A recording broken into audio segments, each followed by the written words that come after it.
Okay, hey, I'm Luther Kruger with the Big Blue Sun Museum of Solar Cooking in Minneapolis. I'm here with Marj and Jean, Solar Oven Partners, United Methodist Church, yep. UMC Solar Partners, umc.org.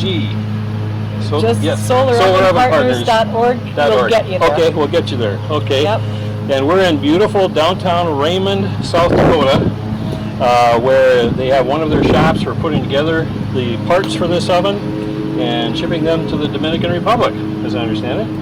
And so I just have a few questions that I hope will help the rest of the solar cooking world figure out what really works for getting these into the hands of the people that most need it. And so I'm just going to ask Marj, what is the game plan for Solar Oven Partners? Well, I just want to add also, Dominican Republic is our most developed program right now because we had been there already for some time. We have new relationships with Sierra Leone and the Navajo Nation, but we don't yet have staff on the ground. Actually, had it not been for COVID-19, we would have hired somebody in April in Sierra Leone. So we still need to work on expanding those two programs more. But in the Dominican Republic, we have quite an extensive program, and we just shipped a sea container back around Thanksgiving time, full of 960 some ovens and the corresponding pots.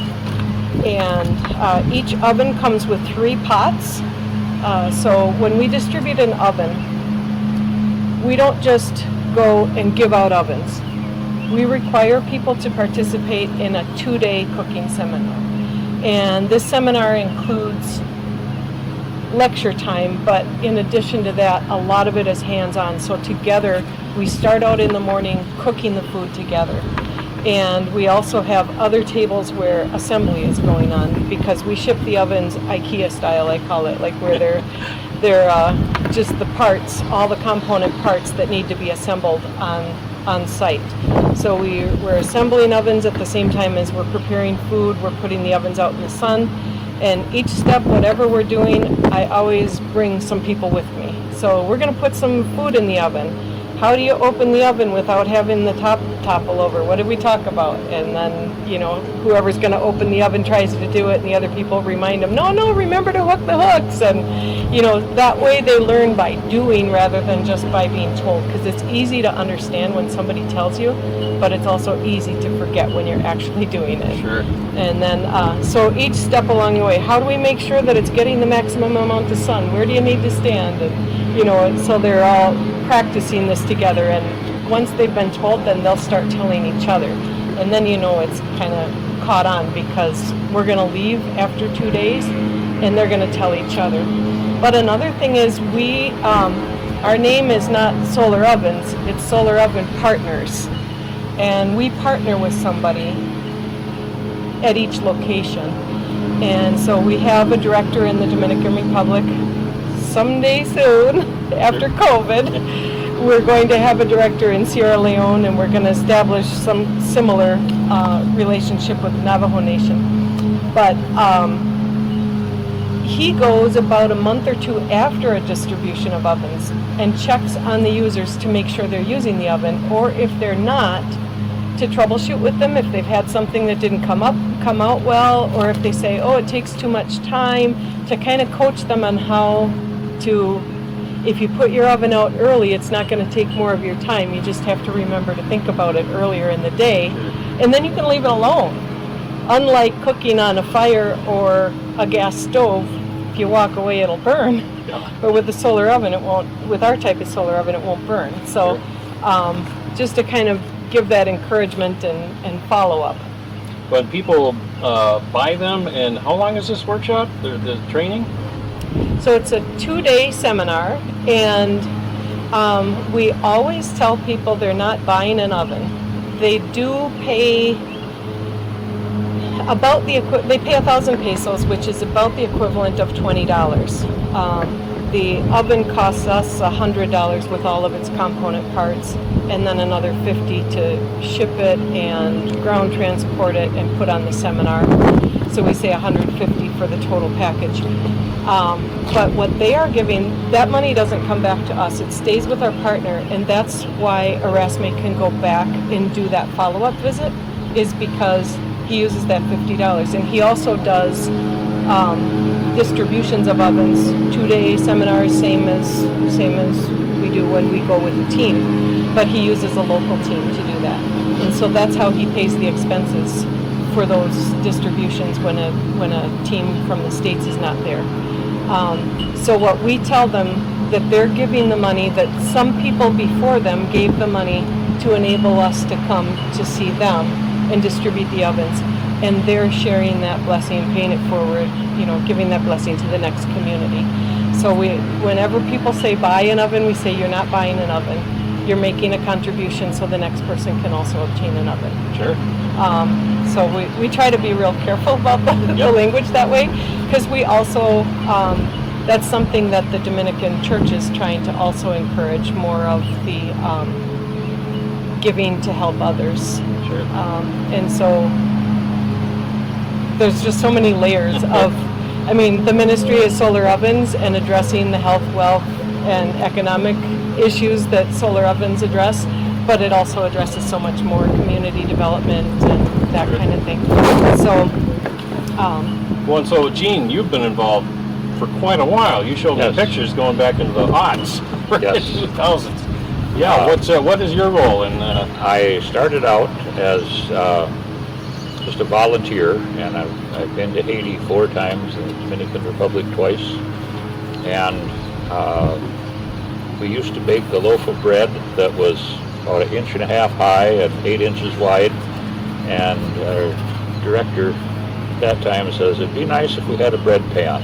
And so after many tries, we started out with a 4-foot, 3-foot, 4-inch stovepipe from Marj with a crease in it, and it's evolved into this aluminum bread pan that also can be used for baking fish or other varieties. But you put a black placemat over the top of this to draw the heat in more. But that's how I started out, was being involved, was building the bread pans. Sure. And now the shop is located in my building in Raymond. Okay. And I saw the tools in there. What all happens here? This is where everything comes together for shipment. Is there more? Do you do fabrication here as well, or is that somewhere else? The insulation is cut at one site, and the top reflector is going to be made in Rapid City, and the rest of it all comes together here. The ovens are shipped flat, 5 in a box, and they can be transported up to the mountains or wherever a team is needed. Sure. And that all gets shipped and sorted and counted and packed here. Okay. And what are all the materials that it's made of? It looks very familiar, because I know there are some cookers that I think are made some of the same materials. What is it made of? We have the insulation on the inside. The lids are actually 2 lids with a little airspace between, kind of like thermopane windows. Aluminum on the reflectors. We have 3 pots, and you can cook with 1 pot and bake bread at the same time. It comes with a WAPI, a water purification indicator, a thermometer, measuring cups, comes with pot holders, and 2 days worth of we feed the people for 2 days. Sure. While they're going to the cooking school, all for the $25. You realize what a tremendous deal it is. Sure. And we've had very good response. Yeah. About 3 years ago, my wife and I handed out our 10,000th ovens since this program has started. And I've been involved in it, not since the beginning, but for a lot of years. Sure. Well, and I know, having bought one of those commercial models, that's not a cheap thing out there, and people get the bread pan along with the rest. Yes. So yeah, they're getting almost a complete kitchen. They are. I mean, I feel like from what you've shown me. Yep, it's 3 pots. 3 pots like this one. And Down into the 3 of those will fit in the oven, or 1 pot plus the bread pan. And then they also receive, together with that, this is the black cloth that Jean was referring to that goes over the bread pan. So when you put your bread dough, or you could wrap some fish in aluminum foil. Sure. And comes out great steamed fish that Wow. way. I don't even like fish, but I like it. I was at the Rosebud Reservation. We made steamed fish, steamed walleye, and it was really good. Sure. And then an oven thermometer, and a set of measuring cups and spoons, which, you know, people in the Dominican Republic and Sierra Leone especially don't usually cook with measuring cups and spoons, and I tell them, you don't have to use this for everything, but you really, really, really should use it for rice. Because if you eyeball your rice, I talk to them about what do you do when you're cooking your rice on your stove or on your fire, and, you know, how do you know if it's going to come out okay, if it's going to be soggy? Oh, we don't have our rice come out soggy, why not? Because I look at the cover, and if there's too much water when it's half cooked, I take a ladle and I flick some out of there. I said with a solar oven you can't do that, so you have to get the amount of water exactly measured. So we do a lot of measuring of water and rice during our cooking school to make sure.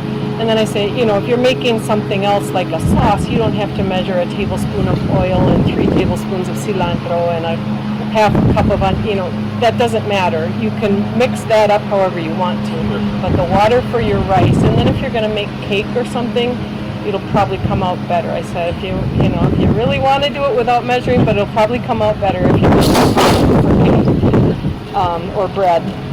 And then a whoppie, and this one's really melted. But It's a hot day here, and your viewers know about whoppies, or I need to explain that.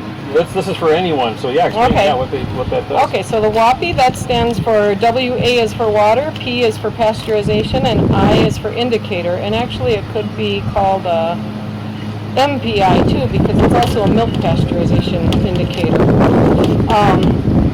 But you put your water in the pot and put the WAPI inside, and there's a plug of wax, which this is not going to show right now because this plug of wax is melted, which means if it were in water it would be pasteurized. When the water is hot enough to melt the wax, if you started out with the wax on top, and then when you check your water, if it's been in the oven long enough to pasteurize, the wax will have melted and will have fallen down to the bottom. That's how you know, because the temperature at which this wax melts is about 10 degrees hotter than the temperature to pasteurize milk or water. So we just finished completing a survey of oven recipients in the Dominican Republic, and the WAPI is not used at a really, really high rate, but it is used by a segment of the population. We've actually got some recommendations that I think are going to cause it to be used more in the future. The recommendations coming out of that are that we focus more on country villages and less on the cities. We were already in the right zone. We're already distributing along the Haitian border. And the survey confirmed that that was best, because we have done some along the northern shore. The oven usage rates and retention rates were not as high on the northern shore. Very high right along the border. 95% or so. It was very high that they were keeping the oven, and most were using it as well. Some people were using the oven just to soften beans, because softening beans is the main. But we're trying to encourage to use more for more things. Part of the reason for going to the country is there's more of a need to pasteurize water in the country than in the cities along the border. The other reason is that the notion of time is not so hurried in the country. I always tell the classes that, but maybe we need to emphasize that more. But the sociologist who conducted the survey, he's a Dominican sociologist, and he thought that would be less of an issue in the countryside because life is not as hurried in the country as it is in the city. So he thought that was yet another reason to focus more in the country, and the usage rates were very high in the country places, the villages that we had gone to. Well, and I can say it cooked in about as quick as any other box oven I've seen. The thermometer at the time I looked was 270 Fahrenheit, so 130, 140 Celsius, give or take, which is more than enough. The other observation, the thing about the Whoppy, I remember when I first heard about it was, as a kid, I remember the Boy Scout manual saying, well, you got to boil water for X minutes at X thousand altitude to make sure it's safe. Well, the fact is, I didn't know this until I heard about the Whoppy. You don't have to boil it, and it's going to be pasteurized before that much boiling. So it really actually saves time as well. So that was a new thing for me. I actually have 3 or 4 different kinds. I don't use them that much because I just use the thermometer when I'm cooking. I don't worry about it. But that's great that they're getting that. Now you have in your hand an oven mitt. There's a story behind this mitt. Yes, actually we have really great volunteers who do sewing for us. And boy, you put the call out to United Methodist Women that you need them to sew something, and they will sew. So these are the oven mitts that come with the oven, and we usually give, well, every oven gets at least 2 oven mitts, but we've actually taken to giving 4 more recently because we're actually using them to pad the reflectors when we wrap them up.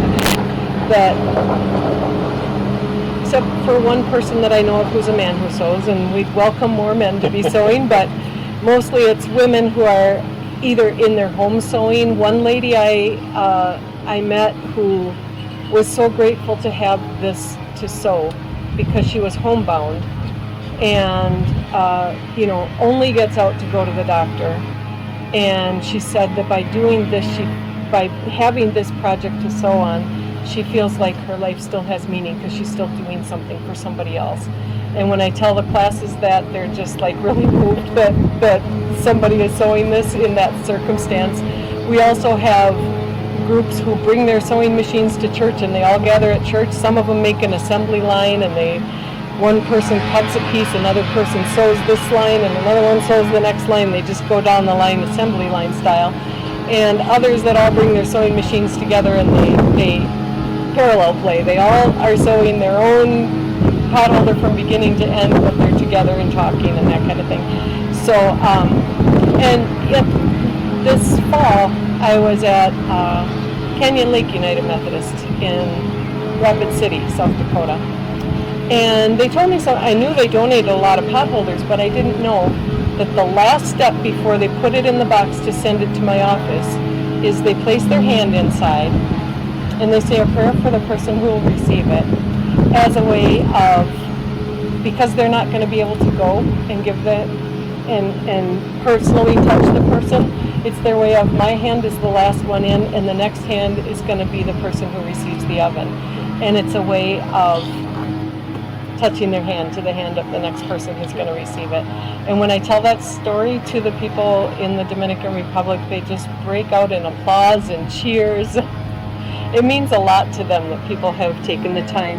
And actually, because we have so much enthusiasm for sewing, and I'm trying to figure out ways to reduce the amount of plastic that we're using in our packaging materials, we used to put the measuring cups and spoons into a Ziploc bag, but now our sewing volunteers are sewing these pouches, so it holds not only the measuring cups and spoons, but the 4 items that I showed you before. Plus, it gives the oven recipient a little pouch to either hold their oven accessories or to use as a little coin purse, however they want to use it. Oh, it's way more personal. Yeah, yeah. So they love it, and this is again something that people can make largely out of leftover material from something else that they've made. We've even had people use blue jeans, and after they're worn out, use the blue jeans. So all kinds of material. It started in Haiti because of the deforestation, and they've cut down all but 2% of their trees in the country, and it's changed the climate. And the topsoil is not being held; it's just washing down into the ocean. And it's because of the fuel. The trees are being cut for charcoal, and it's a large percentage of the income has to be for fuel. We had a school teacher that told me that she saves a third of her income by not having to buy charcoal. And, just an outreach for our world to meet theirs and help the problem.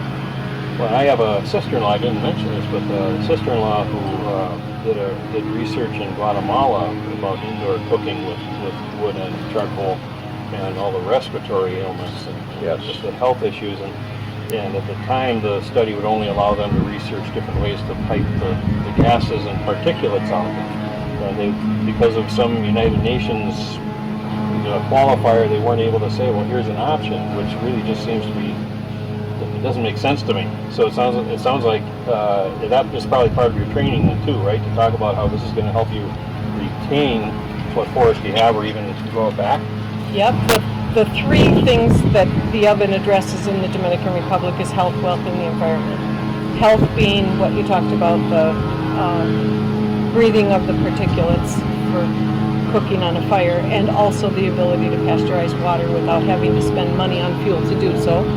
So that's the health. The wealth is what Jean mentioned, the savings on cooking fuel. And we do have a number of people who supplement or actually earn their income using the solar oven. We have one lady who has a little corner store, and she makes cookies 2 days a week, and everybody flocks to her store to get cookies because it's, what do you call it, manufactured shortage, but only on those days, so everybody comes to get cookies those days. But one lady, her whole full-time income is making organic soaps, and she distills all of the plant essences that she uses in her soaps in the solar oven. And she said she saves, if I remember correctly, I think it's 1,000 pesos every 3 days that she saves because she's using a solar oven instead of fuel, because it's business, business use, so it's a lot. So health, wealth, and the environment. From the survey, we see that the thing that's valued the most by the oven recipients is the financial. And some of them are using it specifically for beans because that's what burns up the most fuel. But some people say they have it as a standby when they run out of gas and they don't have any money. So they're only using it as a secondary backup. Our director goes back and does follow-up visits. So he's going to try to work on that in his follow-up visits in the future, to make sure that people see that you don't have to run out of gas to use this if you're cooking with gas. Yeah, another reason I didn't mention about why we want to focus more on the country is because they're using more charcoal there. And charcoal has the whole forest implication. People in the survey did say that they appreciate that it's protecting the environment. They appreciate that, but what's most urgent for them is the financial. Sure. For when they do a follow-up to see, okay, say you distributed 100, for every 100 cookers, 10 of them, 50 of them, 90 of them are still being used 2 months later? Well, we'll be publishing results from the survey, and that would be the better, the more scientifically done. But when Erasme goes, he goes and finds a sampling of people who have received the oven, because he can't go visit every single person unless they all come out at once. But we will be publishing our results from our survey. I have to translate it first. We'll see what the recommendations are, whether it'll be the whole thing. But certainly once it's translated, anybody who wants a copy, it's not a secret. I'll send it out to you. Yeah. Well, that's the burning topic on all the Facebook pages, because everyone wants it to happen. not that many organizations go to that effort. And now that's business, but this is like, well, if it's really a partnership, I think you're going to have, I think that has to contribute to the extended use of it as well. Well, one thing is, like I said, we do partner with Dominicans who are Dominican and live in the Dominican Republic. And I speak Spanish, but when we do the presentations, it's intentional on both our parts that Erasme is the primary presenter.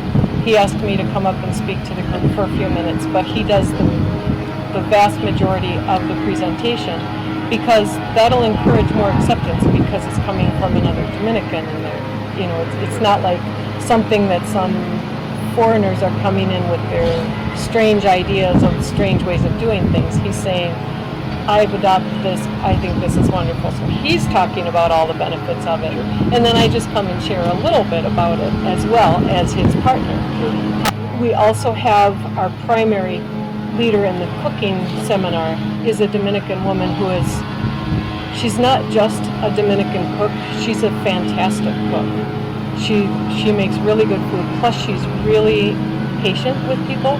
When you have, maybe 35, 50 people all leaning in on you, it gets kind of high pressure to feel like, ooh, I have to get everything done, not leave them waiting, not have a moment's time when it's not action-packed or whatever. And you might say, who's going to measure the flour? And you might have 6 people say, I want to do it, and you only have 1 cup of flour that needs to be measured. So she's really good at handling that kind of pressure with wonderful grace and kindness. But she's also a Dominican cook, so she can talk about, cooking Dominican foods, and we only cook Dominican foods in the oven, so that's another plus. But we require the 2 full days of seminar, and that's always the hard thing. At the end of day 2, we always have somebody who's trailing us as we're packing everything up. Please, I promise I learned everything, I understand it. After only being there on the 2nd day. I didn't know about it the first day. Please. And we really don't make exceptions to that.